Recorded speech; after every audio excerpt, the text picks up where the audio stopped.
देखो भाई, आज हम बात करेंगे डी फार्मा सेकेंड ईयर के सब्जेक्ट नंबर 3, जिसका नाम बायोकेमिस्ट्री एंड क्लिनिकल पैथोलॉजी है।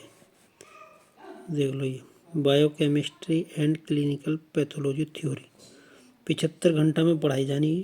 अब स्कूल में या कॉलेज में तुम्हारे मास्टर कितनी देर में इसको पढ़ाते हैं, कितने घंटों में, वो उन पर डिपेंड करता है। ठीक, ये ER 2020-30T मतलब एजुकेशन रेगुलेशन 2020 के हिसाब से। ठीक, सिलेबस। अब आ जाओ मेन चीज़ पे।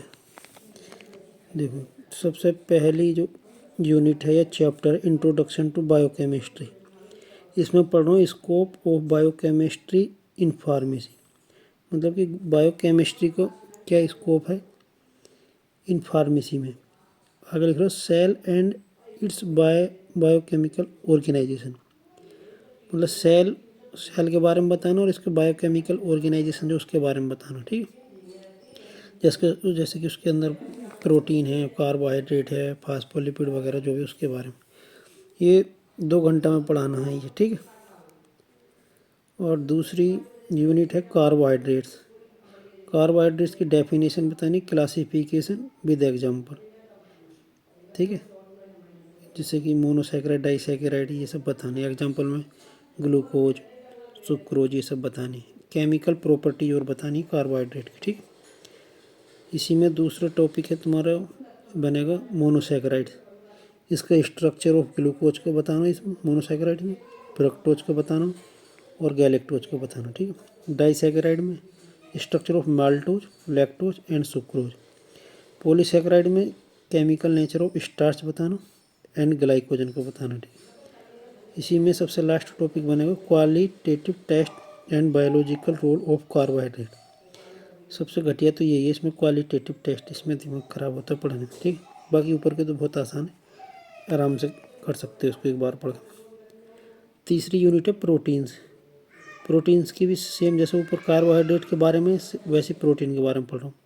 जैसे डेफिनेशन, फिर classification of protein based on composition and solubility with example. ठीक है, क्लासिफिकेशन बताना है इनको कंपोजिशन के आधार से, जैसे सिंपल प्रोटीन, कॉम्प्लेक्स प्रोटीन, इस टाइप की प्रोटीन पढ़ोगे तो पता चल जाएगा। ठीक है, इसी में दूसरा टॉपिक बना हुआ definition, classification of amino acid based on chemical nature.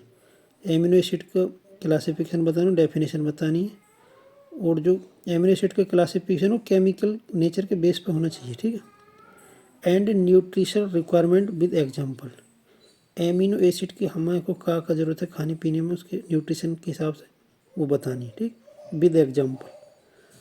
इसी में तीसरा टॉपिक बनेगा भाई स्ट्रक्चर ऑफ प्रोटीन। प्रोटीन का स्ट्रक्चर बताना, 4 levels of organisation of protein structure. 4 level तक बताना इसका। ठीक है, इससे ज़्यादा नहीं बताना।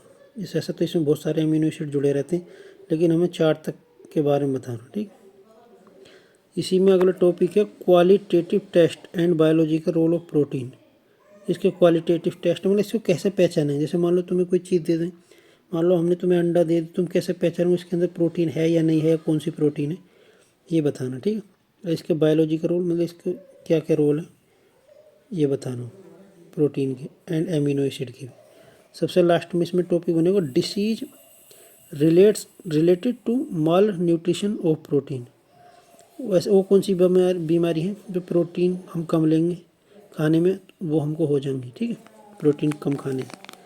इसमें चौथा चैप्टर है भैया लिपिड्स। लिपिड का मतलब घी, तेल, ये समझ लो, रिफाइंड, डालडा घी, देसी घी, तेल, सरसों को जो भी समझो, चिकनाई वाली चीज़।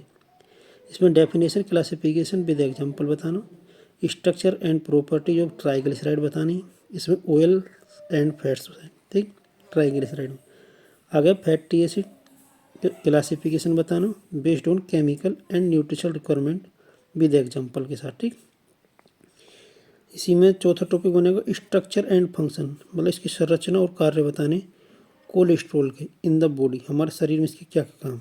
ठीक है, कोलेस्ट्रॉल के, इसके स्ट्रक्चर काफ़ी बड़ा है, कभी कभी आ भी जाता है। ठीक है, लिपोप्रोटीन्स है इसका, अगर टॉपिक बनेगा लिपोप्रोटीन्स। इसमें लिपिड और प्रोटीन आपस में मिले हुए, इसके टाइप्स बताने, कंपोजिशन बताना एंड फंक्शन बताने इन द बॉडी, मतलब शरीर में इसके क्या क्या काम है। ठीक है, इसमें आखिरी टॉपिक बनेगा qualitative test and function of lipid, मतलब लिपिड के क्या क्या फंक्शन है और कौन कौन से क्वालिटेटिव टेस्ट इसके लिए किए जाएंगे। इसको 5 घंटे में पढ़ाना है इस यूनिट को। ठीक, इसके आगे दे रखे घंटा। आगे बनेगी न्यूक्लिक एसिड, डीएनए आरएनए के बारे में बताना। ये तो तुमने 11-12 में पढ़ रखे होंगे, पता होगी काफ़ी कुछ, एक बार और पढ़ लेना। डेफिनेशन बतानी इसकी, प्यूरिन और प्रीमिडीन बेस बताने, components of nucleosides and nucleotides, जैसे फास्फोलिपिड वगैरह, डीऑक्सीराइ पेंटोस शुगर है, किस किस चीज़ से मिलकर बनी होती है डीएनए, वो बताने। ठीक है, विद एग्जांपल के साथ।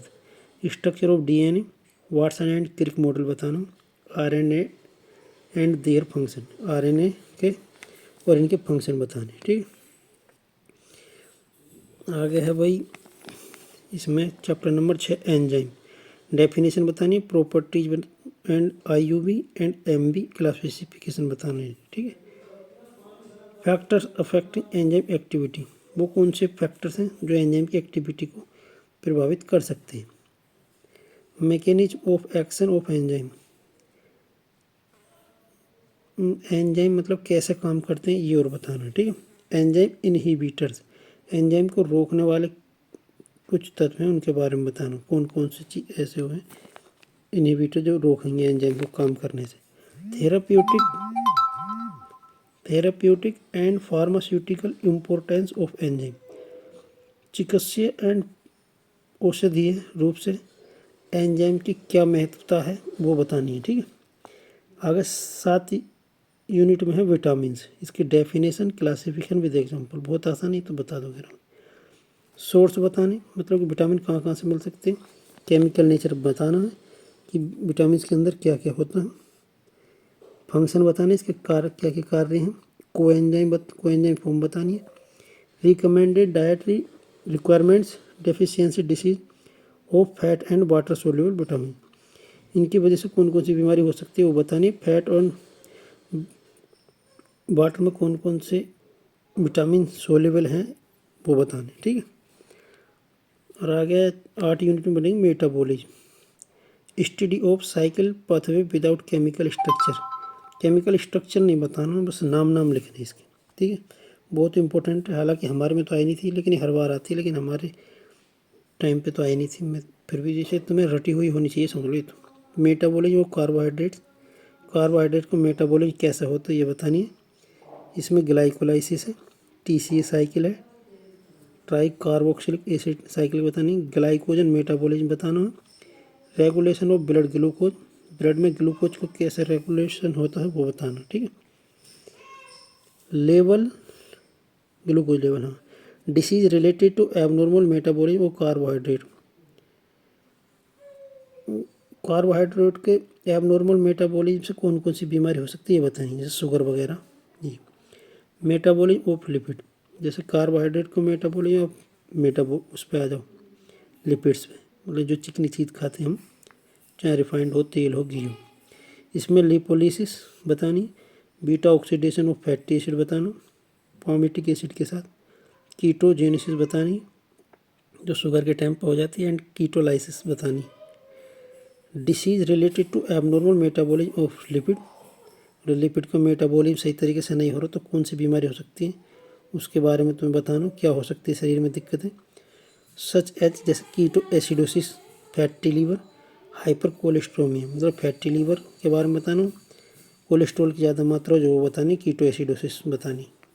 कीटो एसिडोसिस बहुत इंपॉर्टेंट है, ये आने के चांस ज़्यादातर रहते हैं, फैटी लीवर तो इतना ज़्यादा नहीं आता। अब आ जाओ प्रोटीन एमिनो एसिड के बारे में। प्रोटीन समझ रहे हो, अमीनो एसिड बात है कि लिपिड के कार्बोहाइड्रेट की तो हमने देख लिया, वो अमीनो एसिड पर चलते हैं। इसमें बताना general reaction of amino acid की जनरल रिएक्शन बतानी है एंड इट्स सिग्निफिकेंस, इसमें क्या महत्वपूर्ण है वो बताने से। ट्रांस एमिनेशन, डीएमिनेशन ये बताना, यूरिया साइकिल बतानी है एंड डीकार्बोक्सिलेशन बताना। Disease related to abnormal metabolism of amino acid, मतलब कि जैसे लिपिड में कार्बोहाइड्रेट में थी वैसे इसमें बतानी, एबनॉर्मल मेटाबॉलिज्म हो रहा है अगर एमिनो एसिड का, तो क्या उस बीमारी हो सकती है उसके बारे में। आगे बताना disorder of ammonia metabolism. Ammonia का जो अगर मेटाबॉलिज्म हो सही से नहीं होगा तो फिर मतलब क्या दिक्कत हो सकती है हमारे शरीर में, ठीक है। प्रोटीन लेते हैं तो हम उसको अमोनिया में बदलते हैं, अमोनिया से यूरिया में, फिर यूरिन के थ्रू बाहर निकलती है। यदि अमोनिया यूरिया में नहीं बदलेगी तो अमोनिया शरीर में ज़्यादा हो जाएगी, उसके बाद क्या दिक्कतें होंगी वो बतानी है, ठीक है। फिनाइल कीटोन यूरिया बतानी है, एल कैप्टोन यूरिया और जॉइंडिस ये बतानी है, ठीक। इसी में लास्ट टॉपिक है बायोलॉजिकल ऑक्सीडेशन। इसमें electron transport chain and oxidative phosphorylation बताना। नंबर 9 यूनिट पे आ जाए मिनरल्स। ये तो बहुत आसान है, इसके function, deficiency, disease recommended dietary requirements ये बतानी। 10 यूनिट में है वाटर एंड इलेक्ट्रोलाइट्स। इसमें distribution function of water in the body. ये तो नहीं पढ़ोगे तब भी लिख सकते हो, लेकिन फिर भी एक बार देख लेना, ठीक है। नंबर 2 टॉपिक बन जाएगा इसमें water turn over and balance, ठीक है। आगे है इलेक्ट्रोलाइट कंपोजिशन, जैसे सोडियम, पोटेशियम, ये सब इसको बताना। In the body fluid, body के फ्लूइड में ये कितने कितने मात्रा में होते हैं वो सब बताना, क्या क्या रहता है सब। Dietary intake of electrolytes and electrolyte balance, क्या क्या डाइटरी लेने चाहिए हमें खाने पीने में ताकि हम इलेक्ट्रोलाइट का जो बैलेंस है वो सही से बना रहे शरीर में, इसके बारे में बताना। आगे इसमें टॉपिक होना डिहाइड्रेशन, पानी की कमी होगी तो क्या दिक्कत हो सकती है, कोज ऑफ डिहाइड्रेशन, क्या क्या कारण है शरीर में पानी की कमी होने के।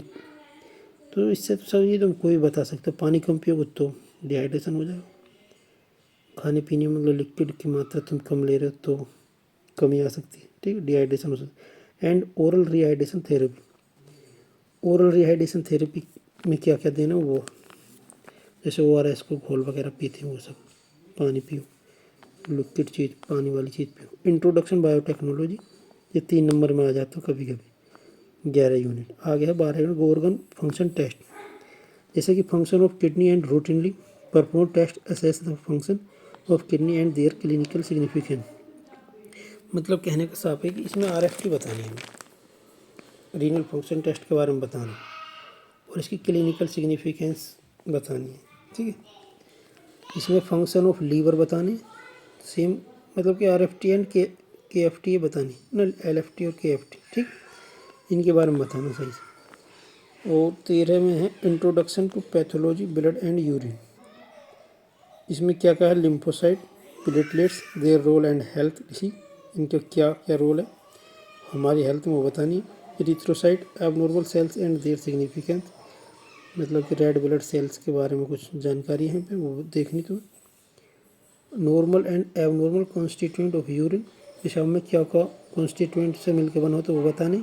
यदि एबनॉर्मल कॉन्स्टिट्यूएंट है तो बताने, जैसे ब्लड आ रहा है, प्रोटीन आ रही है तो उसको एबनॉर्मल बोलेंगे, ठीक, of urine and their significance, और उसमें क्या क्या उनसे दिक्कतें हो सकती हैं क्या नहीं हो सकती, ये सब वही बताने, ठीक। इसमें सबसे ज़्यादा इम्पोर्टेंट मैं बताऊँ तो तुम्हें सबसे पहले ये 4 यूनिट पढ़नी, सबसे पहले 3 रट लेना, ये ध्यान रखना। लोड पास से दिखा देना। इंट्रोडक्शन टू बायोकेमिस्ट्री ये तो तुम पढ़ ही लोगे, इसकी तो कोई वो है ही नहीं। एक तो कार्बोहाइड्रेट पढ़ना, ठीक है, ये दूसरी यूनिट, तीसरी यूनिट, चौथी यूनिट, 4 और भाई एक ये यूनिट नंबर 8, 3 4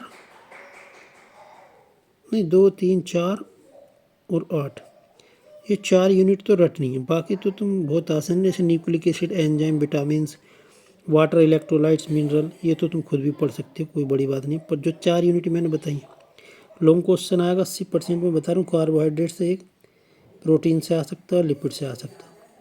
इनके डेफिनेशन क्लासिफिकेशन के साथ आएगा लॉन्ग क्वेश्चन में, 8-10 नंबर में, 5 नंबर में आता शायद। ये 3 1 2 3 इन तीनों के तो रट लेना तुम, ठीक है। और मेटाबॉलिज्म बारी यूनिट इसमें से आ जाए कम से कम 10 नंबर का था, इसको जरूर पक्की कर लेना अपनी, ठीक। अब मैं चलो वीडियो बंद करता हूँ भाई, मेरा चैनल सब्सक्राइब करे करो, लाइक करे करो, नहीं भी सब्सक्राइब करना चाहते वो तुम्हारा मन है, ठीक है। अब फिर और किसी अगले सब्जेक्ट के बारे में फिर बताऊँ किसी दिन, ठीक।